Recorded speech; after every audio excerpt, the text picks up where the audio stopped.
I had no idea that Dr. Ryan was so resistant to change in the last project in which he was involved. While I think his talents and experience would make him a valuable asset to our team, I never would have put him in a position of high power and interest. Understanding your stakeholders is essential for team cohesiveness and workflow. To help you with this, let's talk about the value of doing an analysis of your major stakeholders. The project stakeholder analysis is an essential process performed continually throughout the project lifecycle, used to learn what makes your stakeholders tick and how to best engage each stakeholder to ensure the most positive results. In this capacity, the analysis is also used to anticipate the problems, conflicts, and objections that so often arise during the course of a project. The first thing we should do is define just what is a stakeholder. It is so important to know the major players that are affected by the project, especially those that you will be communicating and working with. Internal stakeholders would be the members of the project team, the project sponsor, support staff, as well as top management and other functional managers. You can see this could be a vertical slice of the organization. Each of these people will exert some type of influence on the project, and you need to understand how to work with them. These would be personnel that are a part of the organization. External stakeholders include the project customers if they are not internal to your organization. They could also be suppliers, vendors, or even government and civil groups. Any entity that the project serves or can be affected externally are potential external stakeholders. After having identified these key internal and external stakeholders, you now need to come up with a plan to find out more about them. It is critical that a project manager take the time to adequately identify, understand, and manage the relationships with these stakeholders. There are three project elements we will use to document this information: a stakeholder register, a stakeholder management strategy, and an analysis power grid. While you use these in concert with each other, let's take a look at them individually. A stakeholder register is a document that includes details related to the identified project stakeholders, usually available to many people, so it should not include sensitive information.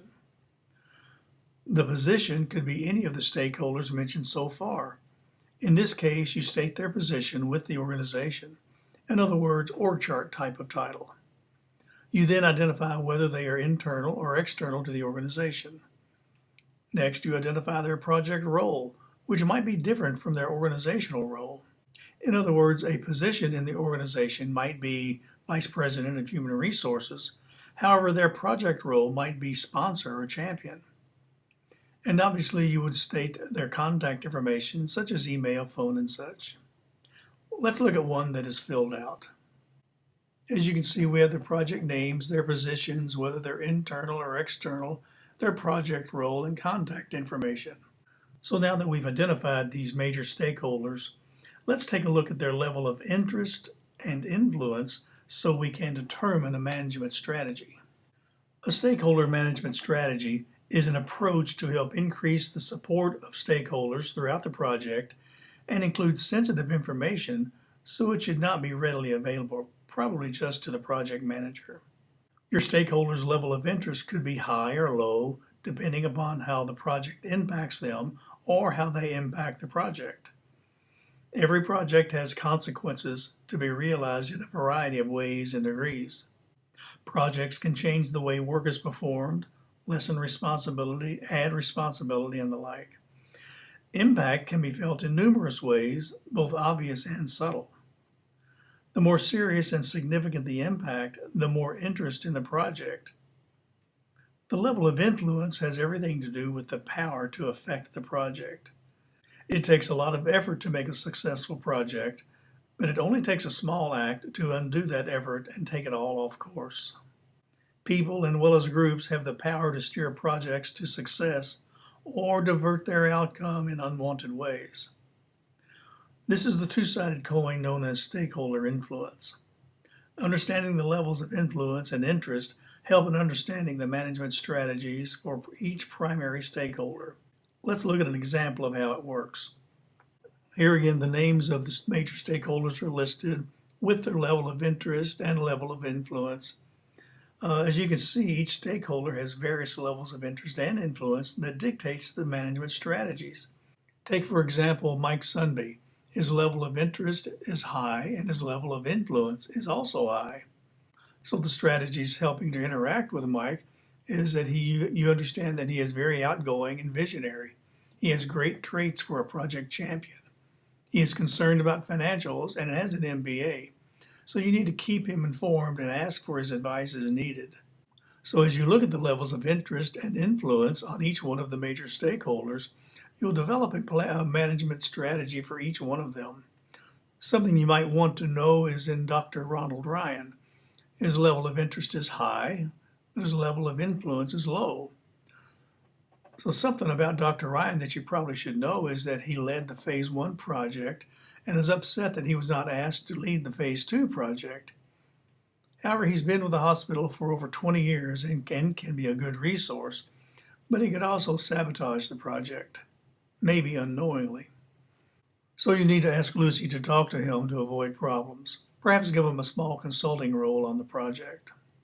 So understanding these stakeholder management strategies will aid you in creating a analysis power grid.